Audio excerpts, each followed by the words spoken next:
2020 has been a rough year for esports. Thanks to the global pandemic, leagues have had to shut their doors to fans while attempting to transition all operations to a purely digital format.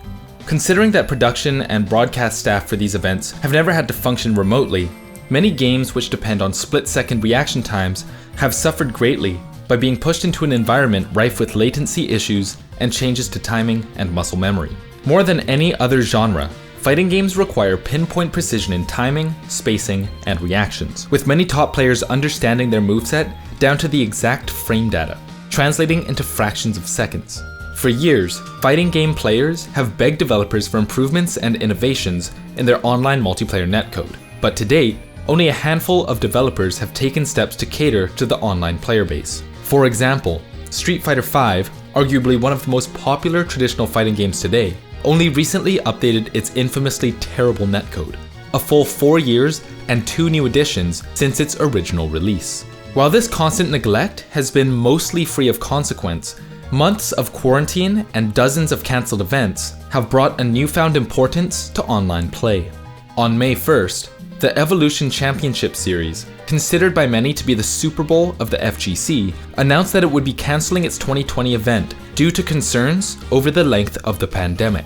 Weeks later, Evo announced the changed lineup of games that would be featured in their purely online tournament. Previously axed games like Mortal Kombat 11 and Them's Fightin' Herds would be included in the online event, along with a game that was never included as the main event, even in the year of its release. A game with stunning visuals, amazing netcode, and a beautiful hand-drawn aesthetic, but that never got its chance in the spotlight.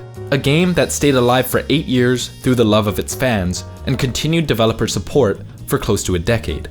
This is Skullgirls.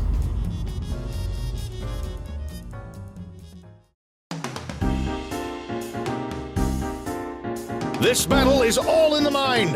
Showtime! Skullgirls is a hand-drawn team-based fighting game with a strong, dark deco aesthetic. The game takes heavy inspiration from Marvel vs. Capcom 2, as well as other team-based fighters from the 90s. Skullgirls utilizes a 6-button layout, unlike many of the team fighters today who opt for 4 buttons instead. While this may seem more complicated, considering the speed at which Skullgirls is played, the developers beg to differ. The decision to go with 6 buttons had 2 justifications. In the transition from 6 buttons to 4 in Marvel vs. Capcom 2, many characters that were carried over lost moves or saw them tied instead to directional inputs, muddying up their controls and fundamentally changing the way they were played. The second was tied to accessibility, and how precisely you're able to control your characters while purposefully performing the actions you want. Beyond controls though, Skullgirls also bucks the established norms by allowing players to face off against different sized teams if they prefer. The game can be played with teams comprised of 1 to 3 characters, with their damage stats altered accordingly to keep the game balanced. This allows for players to approach the game however they'd like, and not be forced into features or playstyles that they don't enjoy. Don't like learning multiple characters? That's just fine. Play your favorite. Love playing for long, drawn-out combos extended by clever use of assists? Well, that's also fine. These mechanics and control layouts ensure that Skullgirls stands apart not just visually, but mechanically from almost every other fighting game on the market. But what really makes the game special is the love and dedication shown not just by its fans, but its creators as well. Skullgirls came into existence as a collaborative effort, mixing the fighting game engine of Zymont with the artistic design and setting of lead creative director Alex Ahad. Both had been working independently to design their own fighting games, but after noticing the quality of each other's works, a partnership soon formed. This pairing would form the basis of what would later become known as Lab Zero Games. The team behind Skullgirls proceeded to create the game at breakneck speed, taking only about a year to complete the game from start to finish. But the challenges didn't stop after initial development had been completed. Skullgirls would go on to face numerous challenges throughout its lifespan, with one of the biggest being the FGC itself. In the year of Skullgirls' release, the FGC was a bit starved for choice. While many less popular franchises like Virtua Fighter and Dead or Alive had releases, the only big name Skullgirls had to contend with was the highly anticipated, yet poorly received, Street Fighter X Tekken. Despite this, Skullgirls didn't receive the warmest of receptions. While some of this can be attributed to a flawed infinite prevention system that still allowed for characters to be killed in a single long combo string, a lot of the distaste shown to the game seems to be tied to the game's visuals. As a result of this, the community that sprang up around Skullgirls were more or less independent from other scenes, with many of them attracted to the game for the very reasons that others had passed it over. It was through this new community of players that Skullgirls found its life. However, while Skullgirls was still finding its legs, the development team was standing on their last. After Skullgirls' initial release, the development team was laid off thanks to an ongoing legal dispute involving their distribution partner, Konami. While the lawsuit ultimately had nothing to do with Skullgirls, the company was connected enough to Konami that investors were scared off, which put Autumn in hot financial water. This would normally be a death sentence for the long-term health of a game, but the team behind Skullgirls wasn't about to let it die. After an internal discussion, the key team members behind Skullgirls decided to work completely unpaid for a year in order to ensure that the project they loved had the best chance to survive. This group of volunteers formed under the moniker of Lab Zero Games, the core of which still remains with the company today. 7 months later, the team released their first big patch, Slightly Different Edition, which added a lot of new content, fixed the infinite prevention system, and generally tweaked and improved the way that characters played. However, despite the team's efforts, Skullgirls already seemed to be declining. For many players, 7 months without an update had proved just a bit too long.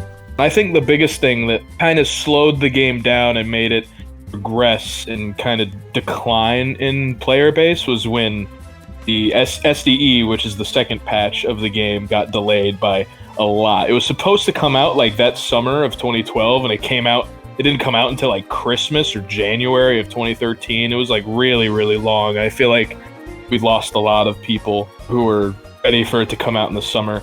This dip in the player base seemed to kill whatever momentum the game had built up to that point, and many tournaments removed the game from their rosters. At that point, it fell to the community to keep themselves afloat any way they could.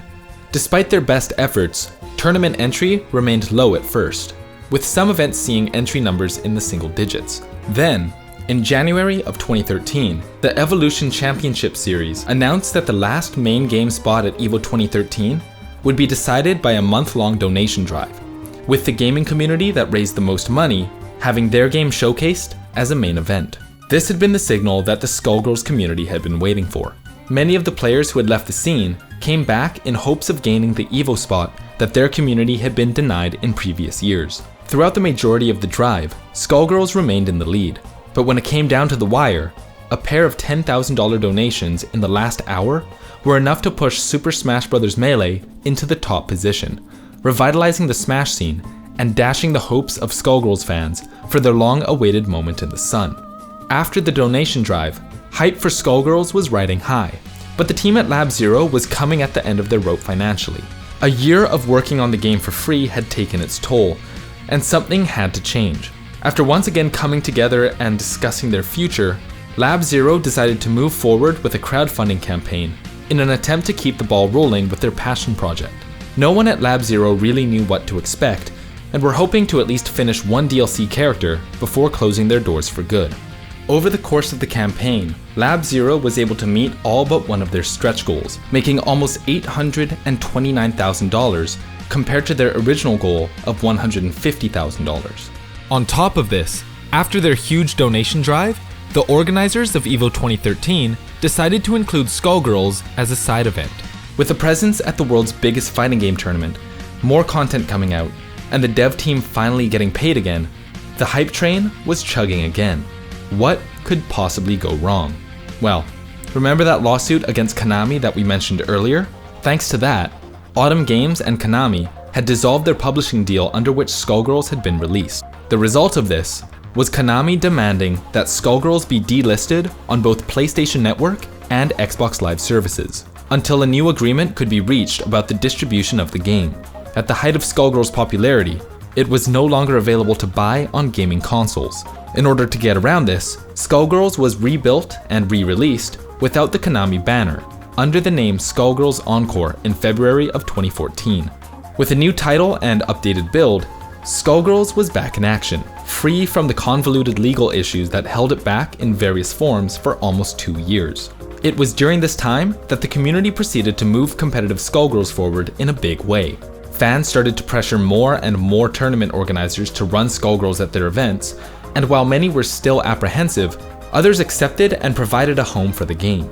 Outside of weekly locals running the game, majors like SoCal and NorCal Regionals, Northwest Majors, Frosty Faustings, and CEO Taku formed the basis of the Skullgirls circuit.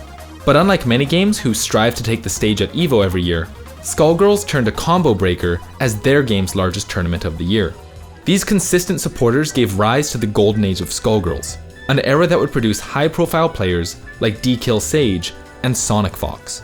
Over these years, the East Coast scene has been developing into an incredibly strong region, and with great power apparently comes great posturing. The East Coast committed to a 10v10 crew battle exhibition against the entire world. Representatives from the West Coast, Canada, Brazil, and even Japan all showed up to take down the best that the East Coast of the United States had to offer. East Coast versus the world. Because we were feeling ourselves so much that we were just down to fight the whole world. And we honestly got washed until Sonic played the last slot and just reversed and ran it back and beat everybody. So it was kind of bittersweet because it's like, yeah, we won, but we definitely wanted to like do a little better, but Sonic saved our ass. In subsequent years, Skullgirls would see tournament entries start to decline. In 2019, Lab Zero moved on to its next project, Indivisible. This story should have ended with Evo being able to attract new attention to the 8-year-old fighting game that survived through its community. But recent controversial events regarding the lead developer may make it an even bigger struggle to keep the game alive. Not only that, but Evo Online, the tournament that was supposed to shed new light onto Skullgirls, was cancelled as well. But even with all these events happening, Skullgirls is a game that is still kicking. Regardless of what happens within the game's community, it's the aesthetics, gameplay, and netcode that keep people playing the game. Although we may not know what is in store for Skullgirls' future, it has definitely made a mark on its dedicated fanbase. And as long as the game is playable, online or offline, players will be able to keep the game alive for years to come, just like they've been doing all this time.